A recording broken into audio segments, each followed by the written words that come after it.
अस्सलाम वालेकुम students, chemistry का चैप्टर नंबर 1 स्टार्ट करते हैं, केमिकल एक्विलिब्रियम।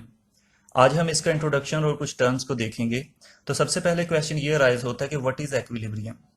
एक्विलिब्रियम का सिंपल मतलब है बैलेंस्ड और स्टेबल स्टेट। फॉर एग्जांपल अगर हम फिजिकल बैलेंस को देखें तो दोनों तरफ इक्वल वेट रखने से ये एक बैलेंस स्टेट में आ जाता है। इसी तरह से अगर हम अपने इर्द गिर्द मौजूद बिल्डिंग्स को देखें तो ये गिरती नहीं बल्कि एक ही जगह पे खड़ी रहती हैं। इसकी वजह यह है कि बिल्डिंग का वेट नीचे की तरफ एक्ट करता है और नतीजे के तौर पे ज़मीन इसको ऊपर की तरफ सेम फोर्स से पुश करती है। दोनों फोर्सेस इक्वल हो जाती हैं और एक बैलेंस्ड स्टेट एस्टेब्लिश हो जाती है। इसी को हम एक्विलिब्रियम कहते हैं। इसे एक और एग्जांपल से समझते हैं। प्लांट्स ऑक्सीजन प्रोड्यूस करते हैं और एनिमल्स उसको इनहेल कर लेते हैं, और इसी तरह से एनिमल कार्बन डाइऑक्साइड प्रोड्यूस करते हैं, प्लांट उसको अब्जॉर्ब कर लेते हैं। इसके बावजूद अगर हम देखते हैं तो ऑक्सीजन की कंसंट्रेशन 21% रहती है और इसी तरह से कार्बन डाइऑक्साइड की कंसंट्रेशन 0.03% रहती है, और ये भी एक बैलेंस स्टेट है, और इसी बैलेंस स्टेट को हम एक्विलिब्रियम कहते हैं। एक्विलिब्रियम की ये एग्जांपल फिजिकल वर्ल्ड में है। अब हम चलते हैं केमिस्ट्री की तरफ। अब केमिस्ट्री है तो केमिस्ट्री में रिएक्शंस होंगे। तो सबसे पहले हम ये देखते हैं कि व्हाट इज केमिकल रिएक्शन।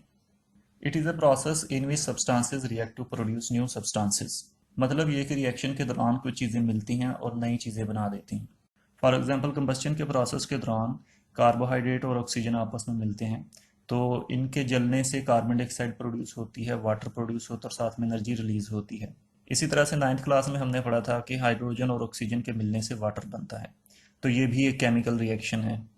तो केमिकल रिएक्शन के दौरान कुछ सब्सटेंसेस रिएक्ट करते हैं या डिकम्पोज होते हैं और कुछ नए सब्सटेंसेस बनाते हैं। वो सब्सटेंसेस जो रिएक्ट करते हैं उनको हम रिएक्टेंट्स कहते हैं, और वो सब्सटेंसेस जो नए बनते हैं उनको हम प्रोडक्ट कहते हैं। तो रिएक्टेंट की डेफिनेशन कुछ इस तरह से होगी: सब्सटेंसेस दैट कंबाइन, रिएक्ट और consumed in a chemical reaction. और प्रोडक्ट को हम इस तरह से डिफाइन करेंगे कि that are form during a chemical reaction. तो डेफिनेशन के हिसाब से अगर हम इस केमिकल रिएक्शन को देखें तो ऑक्सीजन और कार्बोहाइड्रेट्स रिएक्टेंट्स हैं और कार्बन डाइऑक्साइड, वाटर, ये प्रोडक्ट्स हैं। केमिकल रिएक्शंस के मतलब मज़ीद पढ़ने से पहले हम कुछ टर्म्स को देखते हैं, जैसा कि सिस्टम। सिस्टम क्या है? केमिकल रिएक्शन हमेशा किसी सिस्टम में होगा। सिस्टम वो मटेरियल होता है जिसको हम स्टडी कर रहे हैं। फॉर एग्जांपल अगर हम लैब में फ्लास्क के अंदर कुछ रिएक्शन करवा रहे हैं तो ये फ्लास्क हमारे लिए सिस्टम है, या हम बीकर में सोडियम क्लोराइड की सॉल्युबिलिटी को स्टडी कर रहे हैं तो ये बीकर हमारे लिए सिस्टम होगा, और बाकी इर्द गिर्द का माहौल सराउंडिंग कहलाएगा। अब सिस्टम भी दो तरह का होता है, ओपन सिस्टम और क्लोज सिस्टम। ओपन सिस्टम की एग्जांपल हम इस तरह से समझ सकते हैं कि जैसे अगर हम एक फ्लास्क लें और फ्लास्क का जो मुंह है वो खुला हुआ है, तो रिएक्शन करवाने पे फ्लास्क के अंदर मौजूद मटेरियल अवेपोरेट होगा और अवेपोरेट होकर सराउंडिंग में चला जाएगा। मतलब ये कि सिस्टम और सराउंडिंग दोनों में मटेरियल का एक्सचेंज हो रहा है। तो अगर हमारे पास सिस्टम ऐसा हो कि जिसमें एनर्जी और मटेरियल उनका एक्सचेंज बाहर सराउंडिंग के साथ हो, तो इस तरह के सिस्टम को हम ओपन सिस्टम कहते हैं। अगर हम रिएक्शन करवाने से पहले फ्लास्क का मुंह कॉर्क की मदद से बंद कर दें तो अब हमने सिस्टम को क्लोज कर दिया।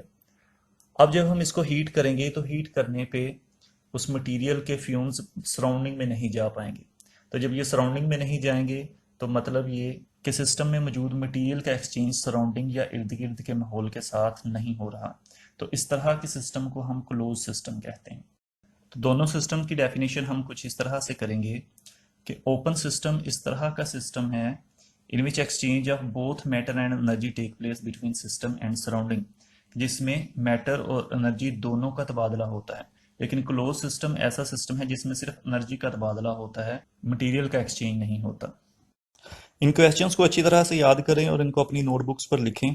नेक्स्ट टॉपिक में हम रिएक्शंस की टाइप और केमिकल एक्विलिब्रियम के मतलब पढ़ेंगे।